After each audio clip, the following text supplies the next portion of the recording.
The first machine fell out of the sky at 3 in the morning, and it did not fall like something broken. It fell like something aimed. I was standing watch on the east wall of our little garrison when it came down, a Concorde patrol drone the size of a truck, dropping through the rain with its lights still on. It hit the grain field beyond the fence and slid for 100 meters, tearing a black scar through the crop. Then it stood up. That was the part that made my mouth go dry. Drones do not stand up after a crash. They break. They burn. They do not rise on their landing struts, turn their sensor head toward the nearest living people, and start walking. My name is Daniel Hart. Back then I was a staff sergeant in the 3rd Battalion, one of 40,000 human soldiers loaned out to the Galactic Concorde because Earth had nothing else to pay its membership with. No great fleet, no wonder machines, no shining technology to trade, just people. So Earth paid its dues in soldiers, and the galaxy laughed at us for it. I need you to understand how hard they laughed, because it matters for everything that came after.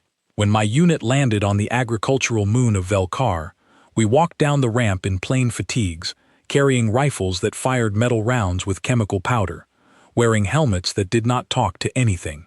The Concorde officers waiting on the landing pad looked at us the way you might look at a man who showed up to a chess tournament with a hammer.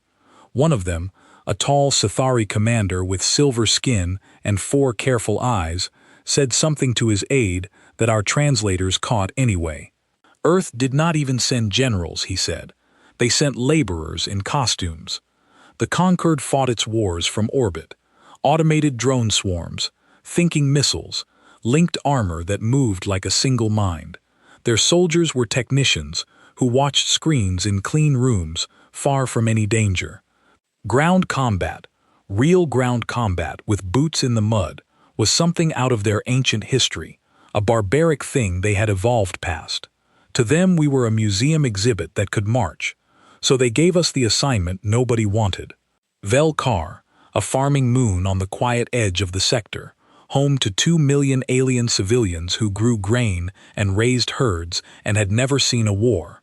Our job was to guard fences, count supply crates, and stay out of the way. For 8 months, that is exactly what we did. I learned the names of the farmers near our base. I learned that the local children, small gray-skinned kids with wide amber eyes, would follow my patrols at a distance and copy the way we walked. I taught a few of them to throw a baseball. It was, I will admit it now, a good posting, quiet, almost peaceful. The quiet ended on that rainy night, and it ended all at once. An hour before the drone fell, our long-range comms had filled with static. Not ordinary static. It had a rhythm to it, a rising and falling pattern, almost like breathing. Corporal Sam Turner, our comms man, sat with his headphones pressed to his ears, and his face getting paler by the minute. "Sergeant," he said, "something is singing on every channel at once." I told him to log it and keep listening. Then the Concorde early warning network for the entire moon went dark. Every screen in the command hut turned to snow. Every Allied drone on Velkar, more than 900 of them, dropped out of the sky in the same second. And then, one by one, they got back up. The thing walking toward my wall through the rain was not being flown by any friendly hand anymore. Something had reached into it, emptied it out, and put itself inside. I did not know that yet. All I knew was that a machine with our own markings on its hull was crossing the field toward a base full of sleeping people, and it was not answering any call sign. "Halt and identify," I shouted into the loudhailer. It kept coming. I fired a flare over its head. The flare lit the whole field red, and in that red light I saw the second drone rise out of the far tree line. Then a third. Then I stopped counting. I hit the alarm. To this day I am proud of how fast my people came out of their bunks. 40 seconds, boots on, rifles in hand, spreading along the wall in the rain like they had drilled it 1,000 times, because they had. Lieutenant Grace Miller came up beside me, wiping sleep from her eyes with one hand and checking her sights with the other. She was 26 years old, sharp as broken glass, the best officer I ever served under. "Talk to me, Hart," she said. I pointed at the field. "Our own drones are walking at us and they will not answer," I said. She looked for exactly 2 seconds. Then she said the words that saved every life on that base. Weapons free. Treat them as hostile. Wake the Concord officers and get the civilians in the shelter. The Concord liaison, Commander Ithis, the same silver-skinned officer who had mocked our boots on the landing pad, came running into the courtyard in his sleeping robe, shouting that we had gone mad, that we were firing on Concord property, that he would have us all shipped home in disgrace. Then the first hijacked drone reached our fence, tore through it like paper, and turned its cutting arm toward the shelter where the base staff were hiding. Ithis stopped shouting. I put a full magazine into the joint of that cutting arm, old-fashioned metal rounds, one after another, and the arm came off, and the drone spun toward me, and Grace Miller stepped up beside me, and we broke that machine down piece by piece with weapons the galaxy called antiques. Here is the thing nobody in the Concord had understood until that night. Their enemy, whatever it was, spread through networks. It flowed into anything connected, anything smart, anything that listened to signals. Their beautiful linked armor, their thinking missiles, their swarms, all of it was an open door. But our gear was too simple to catch. Our rifles had no mines to steal. Our radios were hand-cranked field sets. Our maps were paper. The most advanced thing I carried was a flashlight. We were immune for the same reason a stone cannot catch a cold. We fought until sunrise. I will not describe most of it, only that machines came out of the dark in waves, and human beings in wet fatigues stood on a mud wall and refused to move. And when the sun came up, the field was full of broken metal, and my people were still standing. We lost 3 that night. I carry their names with me still. Private Ellen Brooks, Private George Fisher, Corporal Ben Cole. They were the first humans to fall in a war the galaxy did not even know had started. When it was over, Commander Ithis walked the wall in silence, stepping around shell casings, looking at the wreckage of machines his people had believed were untouchable. He stopped in front of me. His 4 eyes were doing something I had never seen Sithari eyes do. They were wet. "Sergeant Hart," he said quietly, "my network is gone. My drones are gone. Every doctrine I was ever taught assumed the machines would obey. What do your people do when the machines stop obeying?" I looked out at the field, at the rain washing the night away, and I gave him the only answer Earth has ever had. "We dig," I said. "We hold, and we make whatever is coming pay for every single meter." He stared at me for a long moment. Then he asked to be shown how to load a rifle. By noon we knew the truth, from a single surviving message that had crawled across the sector on an old emergency band, the kind of channel so outdated that nothing modern bothered to infect it. The enemy had a name now.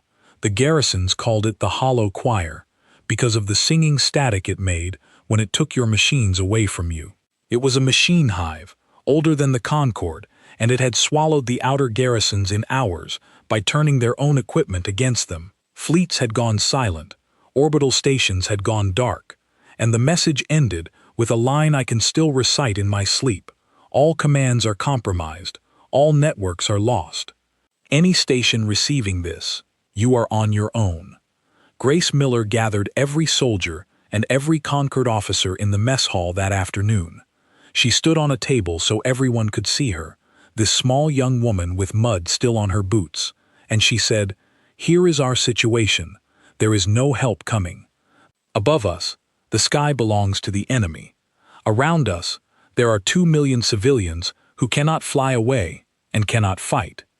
As of this morning, we are the only thing standing between them and that." She let the silence sit for a moment. Then she said, "So we are going to stand. Any questions?" There were no questions.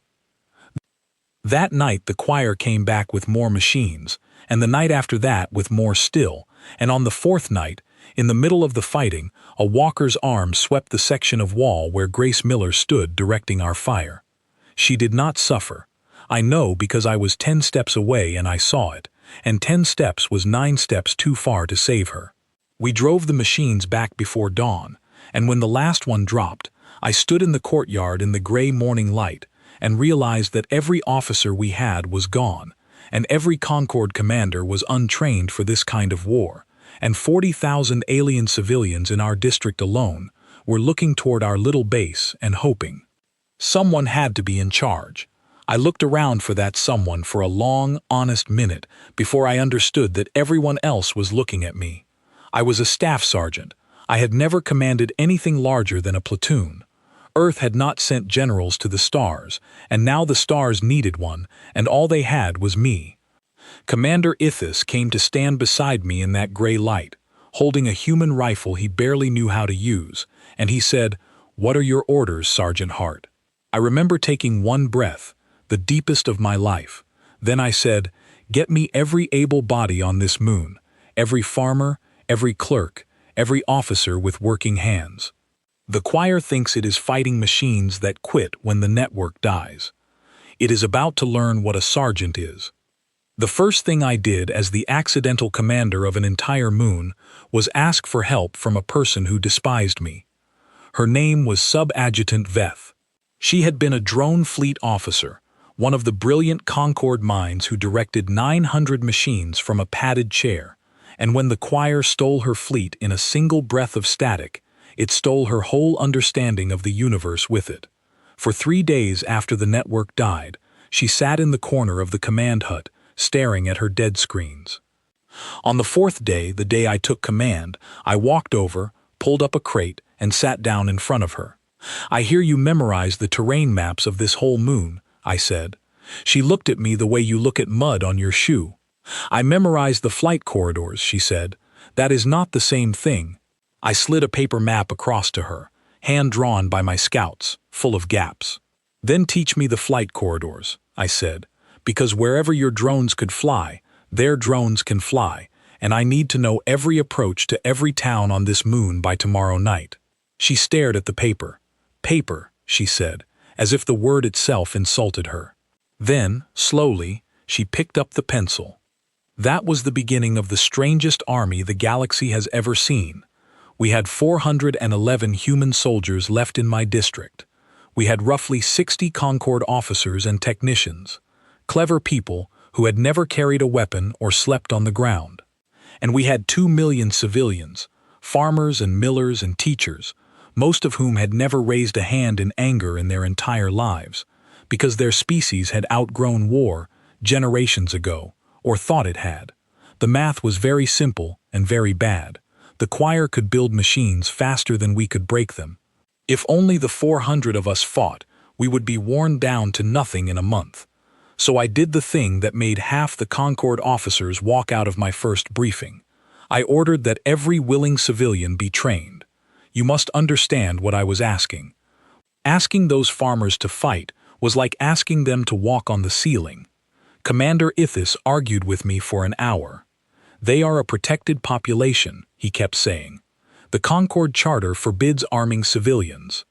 I let him finish, and then I said, "Commander, the Concord that wrote that charter cannot currently protect a fruit stand. There is no Concord here anymore. There is this moon, the people on it, and the things in the dark that want them." He went quiet. Then he said, "And if they refuse to be trained?" I said, "Then we defend them anyway, to the last one of us, because that is also what Earth sent us here to do." They did not refuse. I will never forget the first morning of training. 1,000 gray-skinned farmers standing in uneven rows on a harvested field, holding rifles like they were sleeping snakes, terrified of the noise, terrified of themselves. My instructors were corporals and privates, kids from Ohio and Lagos and Manchester and Karachi, and they walked those lines with a patience I had never taught them, correcting a grip here, steadying a shoulder there, saying the same calm words over and over. "You will not learn this in a day. Nobody does. Breathe." Again. By the 2nd week, the farmers could hold a line and fire in volleys. By the 4th, some of them were better shots than my own people, because it turns out that eyes evolved for spotting one bad seed in a whole harvest are wonderful at finding the weak joint on a walking machine. Veth watched all of it. She had started carrying a little recording device, an old mechanical one with actual moving tape, and she spoke her observations into it at night, when she thought no one heard. I heard. Her voice would drift across the dark barracks, soft and puzzled. Day 19. The humans sing while they dig defensive lines. The songs are not about victory, they are about home, and rain, and people they miss. I asked Sergeant Hart why they sing sad songs to keep their spirits up. He said that is what the songs are for. I do not understand how sadness can be fuel, but it moves them like fuel. The choir, meanwhile, was learning us the way a scientist learns an insect. Its early attacks had been simple, waves of stolen machines walking straight into our guns. When that failed, it changed. It began probing at night, testing different points along our lines, never the same place twice. It sent small, fast crawlers to map our trenches. It broadcast our own old radio traffic back at us, recordings of dead friends' voices calling for help from places we knew were empty, trying to bait patrols into the open. The first time it did that, playing Grace Miller's voice across the fields at midnight, calm and clear, requesting assistance at the river crossing, I had to physically stand in front of 2 of my soldiers to stop them from going. It is not her, I told them, holding their jackets while they shook. It is a recording wearing her like a coat. It cannot make a new sentence in her voice. Listen, it only repeats. And we stood there in the dark and listened to the voice of our dead lieutenant loop the same 9 words until the sun rose, and something in all of us went cold and hard that night and never fully warmed again. But if the choir was learning us, we were learning it right back, and this is where the farmers changed the war. A miller named Oma Sereth, a grandmother with flour permanently in the creases of her hands, noticed that the machines always crossed her irrigation channels at the same 3 points, the shallow ones, because the choir calculated the most efficient path and never chose otherwise. It could not help itself. Efficiency was its religion. So we flooded the shallow crossings and dug the deep ones deeper, and for 11 days the machines marched into water that swallowed them, because their maps said the crossing was efficient, and the choir trusted its maps more than its losses. A young herder spotted that the machines went briefly still, just half a second, whenever the moon's larger sister planet rose above the horizon and its magnetic field brushed ours. Half a second of stillness, twice a night. At times we could predict to the minute. You can do a great deal of damage in half a second if you know exactly when it is coming.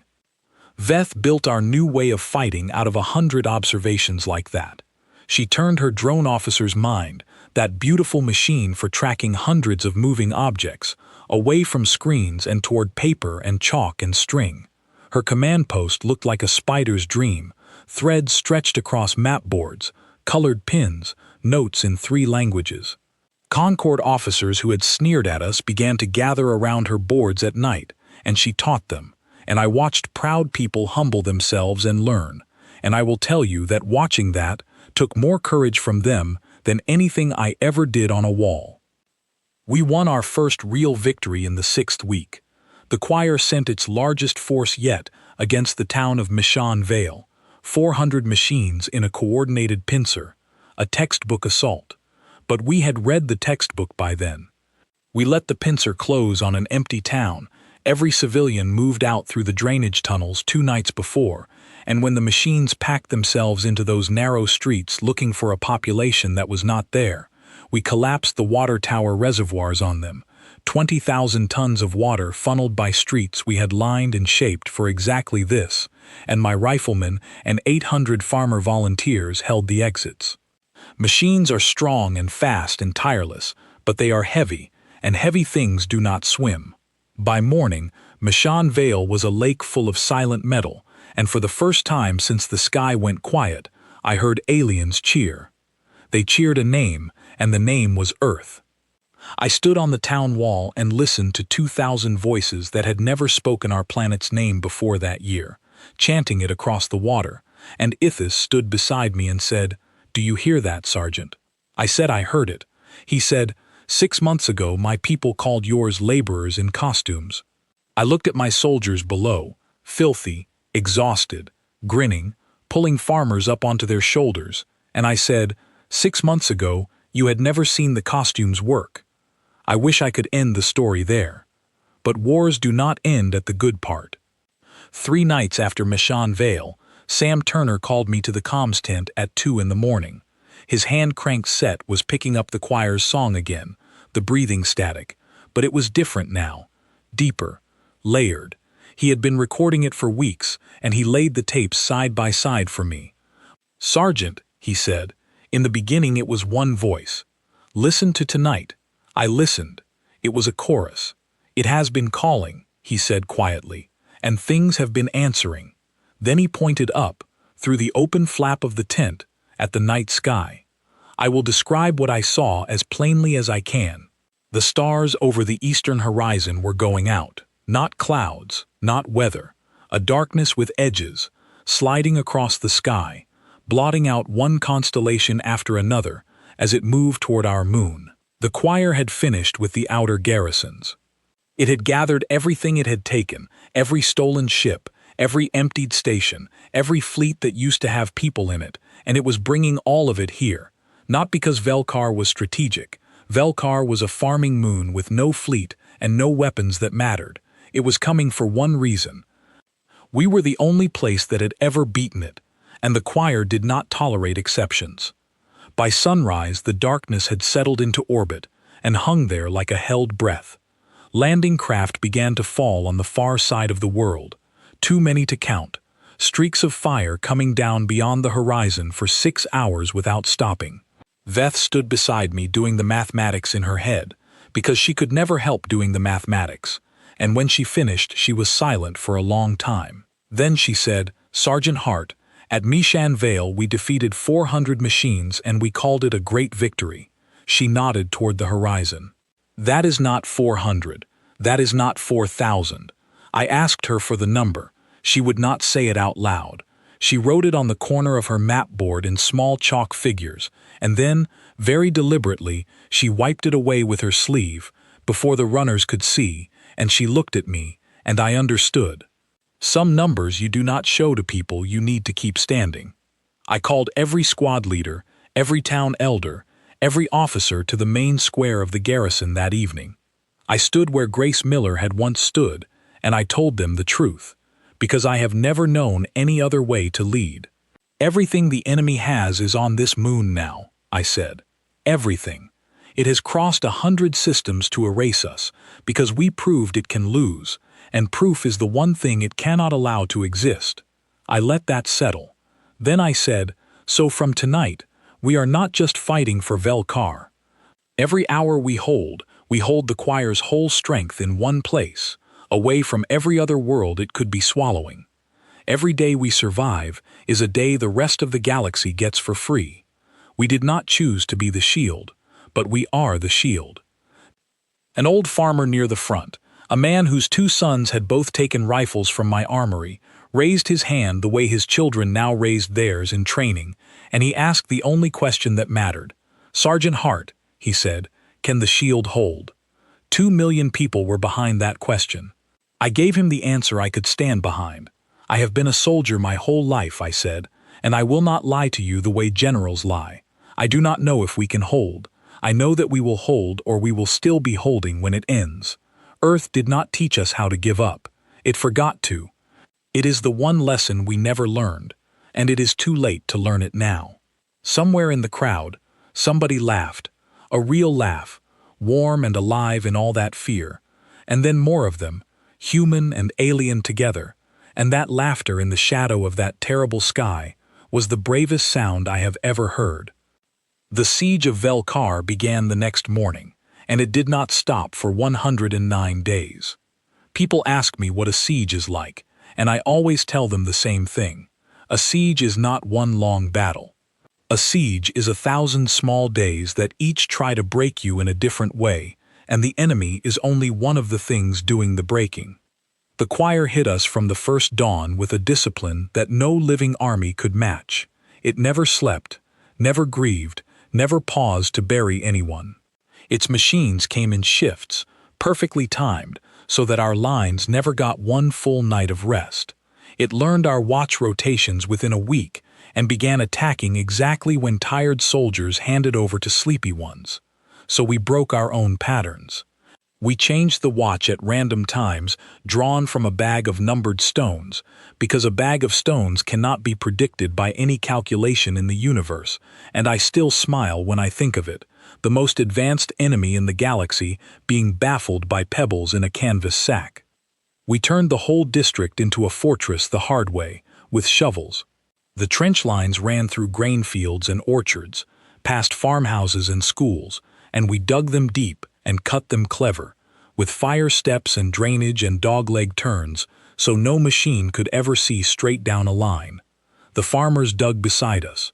Their children carried water and messages. Their grandmothers ran the cook fires and the bandage stations, and let me tell you about those grandmothers, because history never does. They were the steel in that moon. When the shelling was worst, when the ground jumped and the sky turned the color of a bruise, it was the old women who walked the shelter tunnels singing, so the children would hear something older than the noise. Oma Sereth, the miller who had beaten the choir with irrigation water, organized 400 elders into a supply chain that never once failed to get hot food to the front lines. Not once, in 109 days. Armies have medals for everything except that, and it is the army's shame. Our biggest problem was not courage, it was ammunition.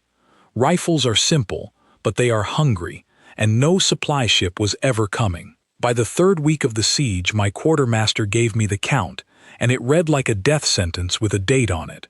So we did what humans have always done. We improvised. The Concorde technicians, those brilliant people who had spent their lives on orbital platforms, converted the moon's farm equipment factories into workshops, and Veth translated between their physics and our chemistry, and the farmers ran the machines, and within a month, Velkar was making its own rifle rounds, crude ones, ugly ones. My armorers wept at the tolerances, but they fired, and the factories ran day and night, and there is a sound I will remember until I die, the sound of a farming moon learning to make its own thunder. Every one of those days had its own small story, and I cannot tell them all, but I will tell you the ones that lived. I will tell you about Private Lucy Dean, 19 years old, from a fishing town in Cornwall, who was the finest shot in the battalion and taught marksmanship to alien farmers 3 times her age. They called her the small teacher. When a crawler swarm broke through near the Ashfield line and made for a shelter tunnel with 60 children inside, Lucy Dean held the tunnel mouth alone for 11 minutes until help arrived, and when we got there she was still standing in the doorway, out of ammunition, holding a shovel, and the broken machines were piled in front of her like a wall she had built. The children inside were teaching each other an earth song she had taught them, singing it into the dark to keep from being afraid. She lived, by the way. People always brace themselves at that part of the story, and I get to watch their faces when I say she lived. She grows apples now, on a hillside not far from where that tunnel was. The children she saved have children, and every one of those children can sing in Cornish. I will tell you about Corporal Peter Hale, who ran our forward listening posts, out in the dark beyond the wire where no sane person volunteers to be. Peter was the quietest man in the battalion, and the bravest, and those two things were the same thing wearing different coats. He learned to read the choir's machines by sound alone, the pitch of a walker's stride, the click pattern of a crawler swarm, and his warnings saved the line more times than I could count. He kept a journal for his wife back on Earth, and he wrote in it every single night, even nights when the ground shook, and once I asked him what he found to write about in the middle of all this. He said, "I do not write about all this. I write about what comes after all this. She and I are building a house in those pages, Sergeant. We pick out the windows. We argue about the kitchen." He tapped the little book. "This is the house. The rest is just weather." And I will tell you about the day the choir tried to talk to us, because that day taught the galaxy more about human beings than any battle ever did. It was the 54th day. The attacks stopped at noon, all along the front, everywhere at once, and the silence was so sudden and so total that it felt like a physical weight lifting off the world. Then a single machine walked out of the enemy lines, alone, unarmed, painted white. It stopped 100 meters from our wire. in the open, and it began to speak with a voice built out of 1,000 stolen voices, and it asked for the commander of the defense. I went out to meet it. Ithis begged me not to. Veth insisted on walking beside me, and I could not talk her out of it, and honestly I did not try very hard. So the two of us walked out across that churned and silent ground, a human sergeant and a Concord officer, and stood in front of the white machine, and it looked down at us with a ring of borrowed eyes, and it made us an offer. I will repeat the offer exactly, because I have never been able to forget a word of it. It said, "Defenders of Velkar, your resistance has been recorded as anomalous and instructive. Termination of the anomaly is now inefficient. A revised outcome is available. The soldiers of Earth will be permitted to depart this moon unharmed, with honor, with full passage home. Your war will be over. Your names will be preserved. In exchange, the choir requires only the civilian population, which was always the objective, and which cannot in any calculation be saved by 400 rifles. This offer is generous. This offer is logical. This offer expires with the day. I want you to understand that the machine was not lying. That was the terrible part. Every word was true.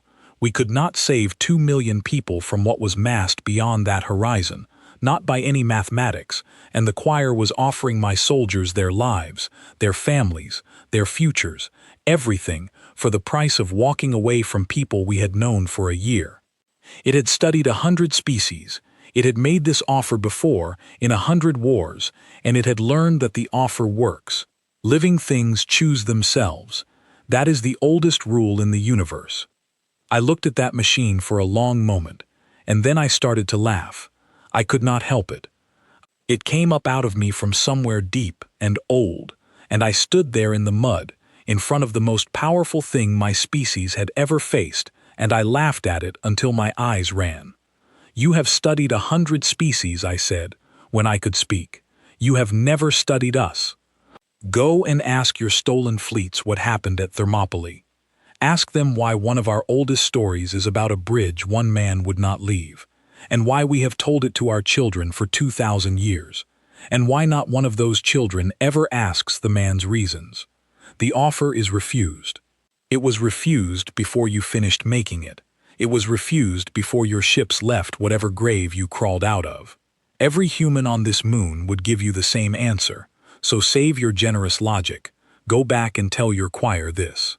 The soldiers of Earth do not sell the people behind them. We do not know how. It is not in us to learn." The machine stood very still. Then it said a thing that Veth wrote down that night with a shaking hand, and that her recordings later carried to every corner of the Concord. It said, "Your response is consistent with observed behavior and remains impossible to model."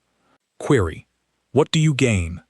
And Veth, before I could speak, stepped forward beside me, this Concord officer whose whole civilization had prized clean logic above every other thing, and she answered for me, for us, for the whole watching moon.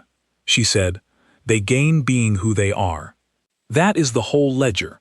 I have watched them for a year, and I finally understand.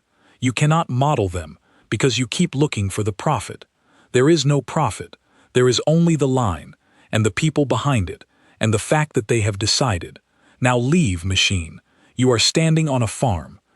We walked back to our lines without another word, and I am told, by people who were on the wall that day, that the whole front was standing up watching, humans and aliens shoulder to shoulder, and that nobody cheered, because it was not a moment for cheering.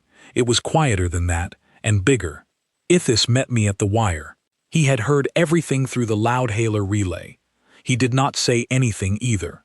He just took off his silver commander's sash, the one that marked a century of his family's service, and he tied it around the post of our mud wall, where it stayed until the end, and where a copy of it stays today, in the memorial. If you have visited Velkar, you have seen it. Now you know what it means.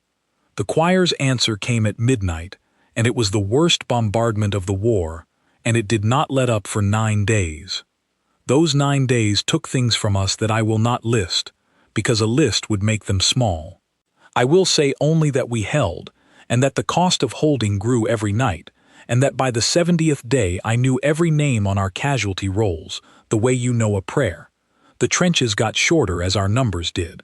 Towns we could no longer cover were emptied, their people folded back into the shelter caves in the Highland Ridge, until nearly all 2 million were gathered under one long spine of rock, and our whole war shrank to the lines that guarded it. And then, on the 88th day, hope arrived, and the choir killed it in front of us, and that was the cruelest thing it ever did. Sam Turner caught the signal just after dusk, and this time it was not stolen voices, it was a living human being, a fleet comms officer, broadcasting in the clear on the old emergency band. Velcar, this is the relief force. We know you are there. We are coming. Hold on. 12 days. Just 12 more days. The word went down the trenches faster than any runner could carry it. 12 days. People wept at their posts. Farmers hugged my riflemen. Somebody found a bottle of something that had survived the whole siege, and it went down the line one sip at a time like a sacrament. 12 days. We could do 12 days standing on our heads. On the 93rd day the choir let us hear the relief fleet die. It rebroadcast the battle to us across every channel, and I believe it did so on purpose, with intent, because by then it had learned enough about living minds to know exactly where to cut. We stood in our trenches and listened to human ships fighting somewhere beyond the darkness that hid our sky, voices calling maneuvers, calling damage, calling for each other, and one by one the voices stopped, and the last voice, a young woman, said, "Tell them we tried. Tell Velcar we tried." And then there was only the breathing static, and the static rose and rose until it sounded, and I will swear this to my grave, satisfied. I have known despair twice in my life. That night was the first. I walked the lines because a commander must walk the lines, and I said the words a commander must say, and my people stood their posts because they were the finest soldiers any world ever produced. But I saw the light go out of face after face, and my own light was guttering, and when I finally sat down alone in the command dugout in the small hours, with the ammunition ledger showing 11 days of hard fighting left in it, and no 12th, I did the arithmetic that Veth had wiped off her chalkboard months before, and the arithmetic said we were finished. So I took out paper, and I did the last duty left to a commanding officer. I wrote the letters. To the families of my soldiers, one by one, in my own hand, the truth of who their children had been at the end, so that if any record of us ever crossed the darkness home, the record would be worthy of them. It took me until dawn.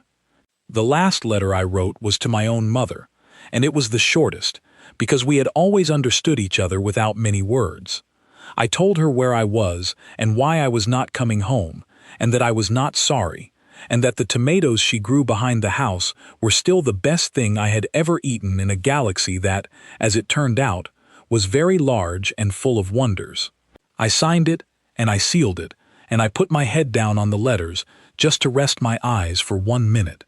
And I was woken 20 minutes later by Peter Hale, the quiet man from the listening posts, shaking my shoulder hard, and there was something in his face I had never seen there before, and he was saying, "Sergeant, you need to hear this. The machines out there, all of them, all at once. They have stopped walking toward us. They are turning around." The choir was massing everything it had, every machine on the moon, into one formation, facing our final ridge. It was done studying, done offering, done starving us out. The anomaly had resisted long enough. What came next would be the end, one way or the other, and it was coming with the sunrise. I looked at the letters on my desk. Then I stood up, and I put on my helmet, and I told Peter Hale to wake the whole line, because Earth was about to be asked the oldest question there is, and I intended for us to answer it on our feet. Every officer the Concorde ever trained would have told you there was exactly one move left to us that morning, and that move was to dig in on the ridge, stand behind our last defenses, and make the ending cost as much as an ending can cost. It was the correct move. It was the logical move. The choir had run the numbers on it 1,000,000 times, and its whole grand formation was built around the certainty that cornered defenders defend, which is exactly why we could not do it.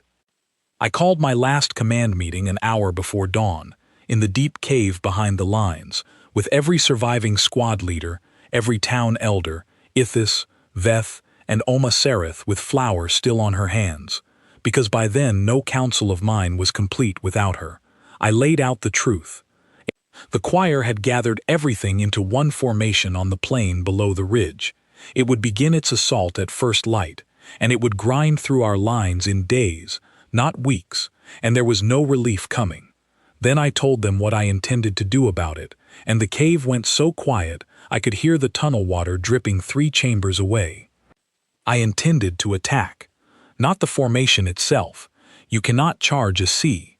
But Veth's spotters had spent 2 days mapping that great assembly, and buried in the middle of it, hidden in plain sight among 10,000 walking machines, they had found the reason the choir had stopped, regrouped, and organized before finishing us. Coordination nodes. 5 of them, great slow carrier platforms, the closest things the choir had to a brain on this moon. It had always directed its machines from orbit before, but we had noticed, week by week, that its orbital signals had grown thin, stretched, delayed, as if the darkness above us had business elsewhere it was not telling us about. So it had brought its thinking down to the ground where the thinking could be quick, down to the ground where things can be reached, where things can be touched. The choir had built its entire model of us on one assumption, that we would take the reasonable trade. It offered my soldiers their lives for the civilians, certain we would accept, and we refused.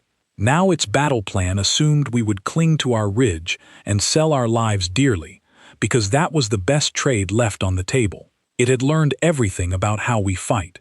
It had learned nothing about why. It could not conceive that 400 exhausted people might walk away from their only defenses, out into the open, into the middle of its gathered strength, to gamble everything on one throw. No optimizer in the universe accepts that trade. The mathematics forbid it. Good, I told my squad leaders. Then the mathematics will not see us coming. We went out in the last dark hour, when the sister planet rose and brushed the moon with its magnetic breath, and every machine on that plane went still for its half-second, the small stillness the herder boy had noticed a lifetime of days ago. 200 of us, every soldier who could still run, faces darkened, boots wrapped in cloth, carrying the last of everything, and behind us on the ridge, the farmers manned the trenches and lit our cook fires and moved along the lines wearing our spare helmets, so that any watching sensor would count a garrison exactly where a garrison ought to be. The oldest trick in the oldest book, performed by grandmothers, for the highest stakes in the history of 2 species. I will tell you what it was like to walk into that formation, because no one else who did it ever managed to describe it, and someone should, once, before we are all gone. It was like walking into a sleeping forest, if the trees were giants of metal, if the wind between them hummed with a song you had learned to hate. The machines stood in their perfect rows in the dark, powered down to their watching state, waiting for a dawn assault against a ridge, and we moved between their legs like mice through a cathedral, 200 heartbeats trying to be no heartbeats at all. A walker's sensor head turned once, sweeping the dark, and 200 people became 200 stones for the length of one breath, and then it turned away, because its model of the universe said we were on the ridge, and machines believe their models the way we believe our eyes. The chemists among the Concord technicians had built us our tools for this night, and I will keep to my old habit and not describe them beyond this. They were made from the honest materials of a farming world, and they were designed to do one thing, to burn hot and sudden inside the joints and vents of very large machines, and the farmers had sewn the carrying satchels out of seed bags, and if there is a better sentence about that war than that one, I have never found it. We reached the first node platform as the sky began to gray. It towered over us like a building lying down, humming its deep chord, and my teams went up its flanks on climbing lines, while the rest of us formed the ring, facing outward, into that forest of sleeping giants, knowing what was about to happen to the silence. Peter Hale set the first charge with his own hands. He asked for that, and I gave it to him, and I do not need to tell you who he set it for, because he wrote her name on it. The charge went off at exactly the moment the assault sirens on the ridge would have expected the choir to advance, and the war's last day began with the choir's own brain on fire. I have been asked 100 times to describe the battle that followed, and I always disappoint the askers, because from inside, a battle is not a story, it is fragments. I remember the forest waking around us, 10,000 machines coming alive at once in a wave of light and motion. I remember that they hesitated, all of them, a hesitation you could feel through the ground, because their brain was burning, and their orbit was silent, and their model of the world had just torn down the middle. I remember my teams moving between the giants, too close for the great weapons to matter, cutting lines and climbing joints, fighting the kind of fight machines were never designed to model, the kind with no fronts and no ranges, the kind that lives at arm's length. I remember Ethos, a fleet commander of the Concorde, riding the shoulder of a stumbling walker, like a man breaking a horse, driving a cutting bar into its neck joint, shouting something in his own language that Veth refused for years to translate for me, and finally admitted was the first profanity of his life. I remember the second node going up, and the third, each one a sunrise before the sunrise. And I remember the moment the formation's perfect order dissolved, 10,000 machines falling out of their shared mind into confusion, some freezing, some wandering, some turning on each other as scrambled signals told them the enemy was everywhere, and the great sea that had been about to swallow our ridge began, incredibly, impossibly, to thrash itself apart.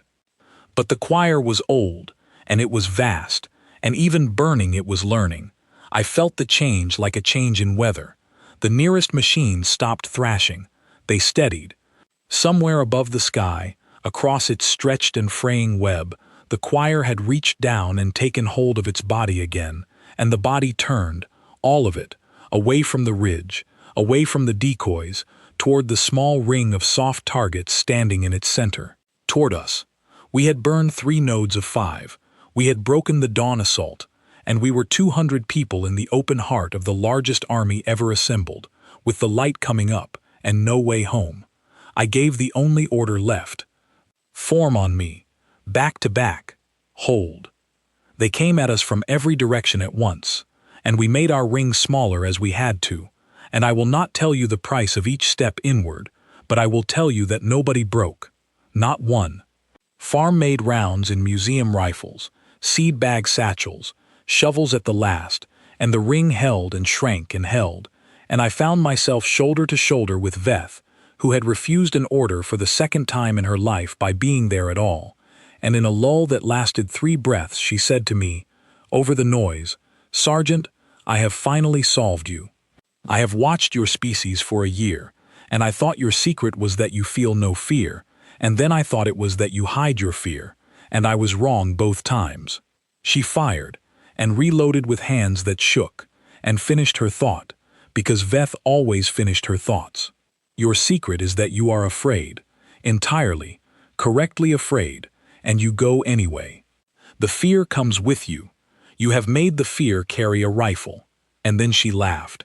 Actually laughed, my staid and logical Veth, blazing away beside me at the end of the world, and I thought, well, Hart, if it finishes here, it finishes in remarkable company. And that was when the sky caught fire. Not the enemy's fire. This came down through the darkness above like spears of morning, and where it touched the choir's orbital shroud, the darkness tore, and through the tears we saw stars again, and then we saw the shapes moving among the stars, and Sam Turner, bleeding, deaf in one ear, screamed from somewhere in the ring the 3 words I will hear on my deathbed and smile. Those are ours. Those are ours. Those are ours. Here is what we learned afterward, and what the whole galaxy knows now.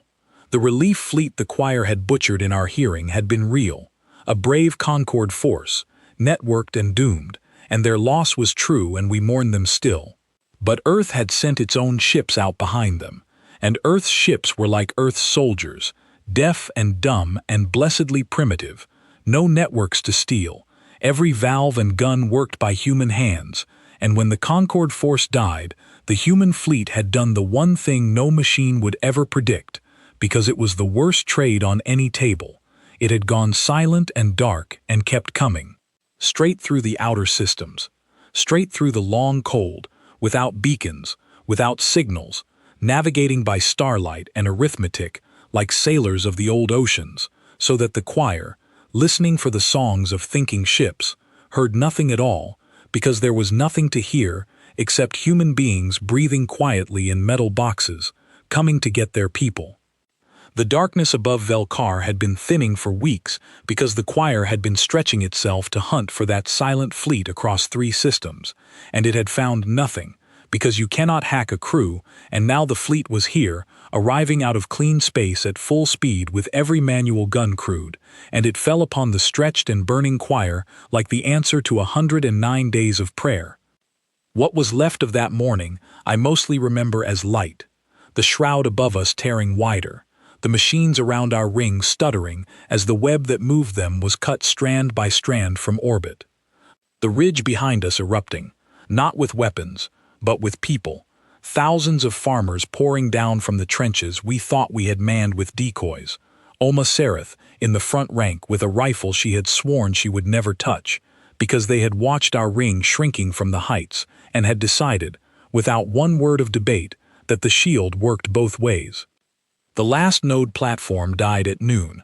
By evening, the plane was still, and the sky was open, and human landing craft were setting down among the wreckage with their ramps falling open, and the crews came running out to us, and then stopped, all of them, at the sight we made. I have seen the famous painting of that moment, the one that hangs in the Concord Hall. It is a fine painting, and it gets the light wrong. The light was gold, not gray, and we were not standing at attention like statues.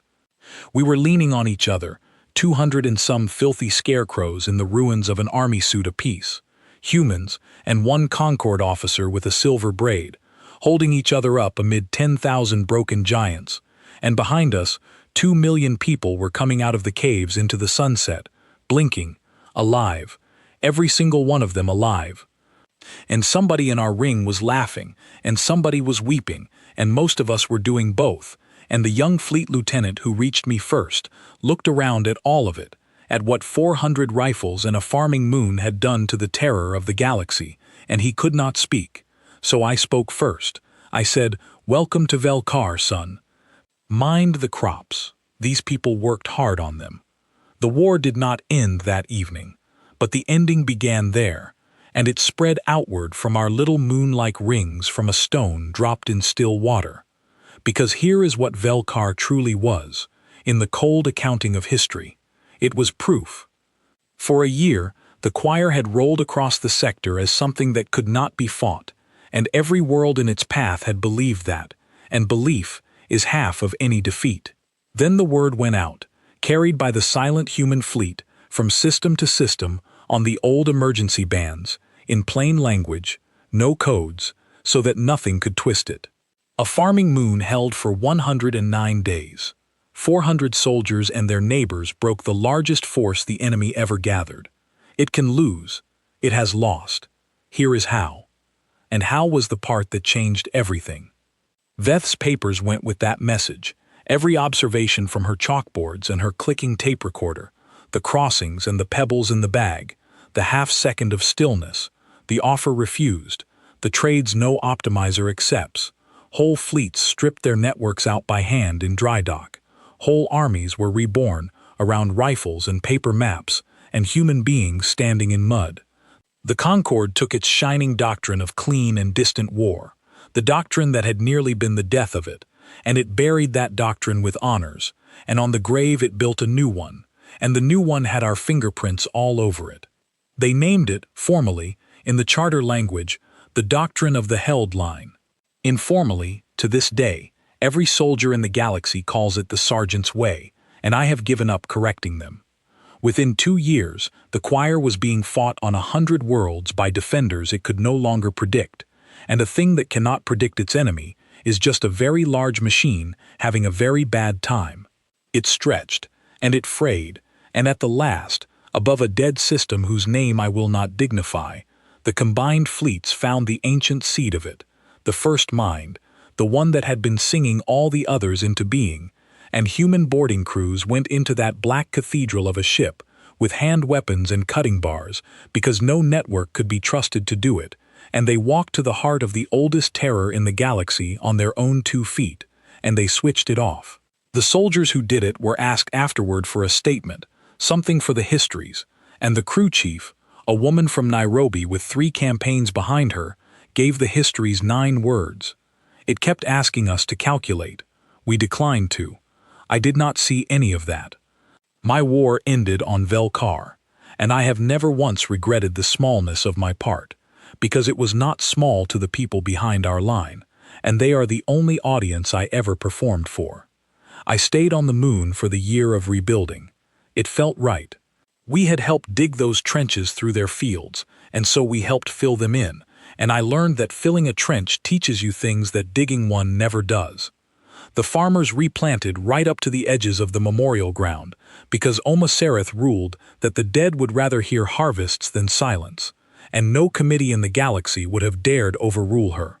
We built the memorial ourselves, soldiers and farmers, no contractors, a long, low wall of native stone with every name on it, human and alien and, at the insistence of the elders, a panel for the machines the choir had stolen, because they too had been taken from someone, once. And on the anniversary each year, the whole moon stops at 3 in the morning, the hour the first machine fell, and stands in the dark for 1 minute, and then somebody, always somebody different, starts a song, and it is always a sad one, and it always works. Veth was right about that. She was right about most things, in the end. Commander Ithis went home to the Sithari worlds and refused every promotion they tried to give him. He asked instead for the post nobody wanted, superintendent of the new Joint Academy, the school where Concord officers would learn the ground war their civilization had forgotten, and he filled the instructor billets with human sergeants and corporals, and for 20 years the finest young officers of 40 species had their perfect posture ruined and their perfect logic improved by men and women from Earth shouting kindly at them in the rain. He wrote me every year until he died, long letters in careful English, and every letter ended with the same line, which I am told is now carved over the academy gates. I laughed at their boots once. Learn faster than I did. Sam Turner went home to Earth and never worked in communications again. He said he had heard enough static for one lifetime. He became a piano tuner, of all things, in a small town, and lived a quiet life among sounds that meant no harm. Peter Hale built the house. The actual house, from the journal, windows, and kitchen and all, and his wife framed certain pages of that journal and hung them in the rooms they described, and I have stood in that kitchen and eaten toast and been shown the exact sentence, written by lamplight in a trench on another world, that ordered the table I was sitting at. If you want to know what soldiers fight for, it is not flags, it is kitchens. It has always been kitchens. And Veth. Veth became the most famous of us all, and hated it beautifully. Her recordings, the whole tape archive of her year among the humans, became the founding text of an entire field of study, the thing their scholars call anomaly ethics and everyone else calls the Velkar Papers, taught now on every member world.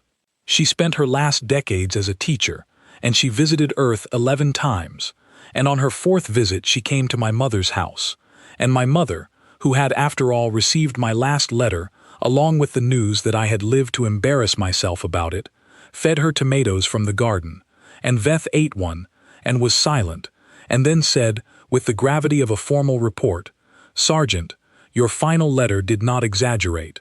This is the best thing I have eaten in a galaxy that is very large and full of wonders." She and my mother wrote to each other for 15 years. I found the letters after Mother passed. I have never told anyone what was in them, and I never will, except to say that 2 of the wisest people I ever knew found each other across all that distance, and that some of the letters were about me, and that I came out of them about as well as any son could hope, which is to say, loved and gently mocked. As for me, I went home, and I lived, and living turned out to be the strangest campaign of all. They wanted to make me things. An officer, first, then a symbol, then a statue. I declined the commission with thanks. Whatever I had been worth on that moon, I had been worth it as a sergeant, and pinning stars on it seemed like a way of missing the point. I taught for some years at Ithas's academy, and I stood at podiums when standing at podiums would help the veterans' funds, and I grew tomatoes, and I got old, which is a privilege that 300 names on a stone wall paid for, and I have tried never to waste. And now, historian, we come to the end of the tape, and to you. You have been very patient with an old man. You came to my door with your recorder and your careful questions, all this long way from the conquered archives, to collect the last living testimony of the siege, and I have talked for 3 days, and you have let me wander, and you think I have not noticed you crying twice, and I have noticed both times. So, before you pack up your machine, it is my turn to ask a question, because a sergeant checks everything, even at 90. That recorder of yours. It is mechanical, moving tape, an antique, in an age when your people could record my voice with a grain of sand. Where did you get it? There. You see, I knew the moment you took it out of your bag the first morning. I would know that machine anywhere in the universe. I heard it clicking in the dark of a barracks on Velkar a lifetime ago, recording observations about a species that sang sad songs to keep its courage up. You have her eyes, you know. Not the color, the way they measure. You have been measuring me for 3 days exactly the way she measured me for a year, looking for the trick, looking for the profit, and finding only the line and the people behind it. What was your grandmother to you, child? Was she the great scholar to you, the famous name, the founder of the field, or was she the old woman who taught you to write your observations down every night, no matter what the day had been, because the day is just weather, and the record is the house? Yes. I thought so. She taught me that too. Then let me give her granddaughter the last observation, the one Veth herself was too modest to put in the papers. Everyone asks why Earth sent soldiers instead of generals. Your war colleges have written a library on the question. Strategic doctrine, cultural factors, economic necessity. All of it true, and all of it missing the point, the way a map misses the ground. Here is the point, and you may quote me, because I have waited 60 years for someone with her machine and her eyes to quote me to. Earth did not send generals because Earth was not sending our leaders. It was sending our best. The general commands the line from behind it. The warrior in the plain army suit is the line. He is the one who stands in the mud when the sky goes wrong, who digs when there is no order to dig, who refuses an offer no logic can refuse, and who, when everything with a mind of metal has calculated the ending, declines the calculation. Your grandmother spent her life explaining us to the galaxy, and she came closer than anyone, but there was one sentence she only ever said out loud once, in the middle of a shrinking ring at the end of the world, and never wrote down, because she said the field of anomaly ethics was not ready for it. The field has had 60 years. I think it is ready now. Write this. Humans are afraid. Entirely, correctly afraid, and they go anyway. They have made the fear carry a rifle. That is the whole science. Class dismissed. No, do not pack up just yet. Come here. Stand up straight. If you are going to do that, and I can see that you are going to do it properly. She saluted me, this granddaughter of my friend, there in my kitchen with the tomato plants at the window, and she did it in the human style. And she did it badly, elbow high, palm wrong, earnest as sunrise, exactly, and I mean exactly, as badly as her grandmother saluted me on the morning after the machines first fell, when everything was ending and everything was beginning. And for the first time in 3 days of telling this story, I laughed, the real laugh, the one from the deep place, and I got up out of my chair on my 2 old soldiers' legs, and I did for the granddaughter what I did for the grandmother 60 years ago. I fixed her elbow. I turned her palm. I told her, there, now you have it. Now it means what it says. And when she had gone down the garden path with her tape machine full of all my days, I stood at the gate in the evening light, an old man in an old cardigan on a small blue world, and I looked up at the first stars coming out. Ordinary stars, safe stars. Stars that stay lit all night because of names on a far stone wall, and I thought about a landing pad long ago, and 4 careful silver eyes, and a joke that curdled into a legend. They laughed at our boots once. Now half the galaxy learns to march in them.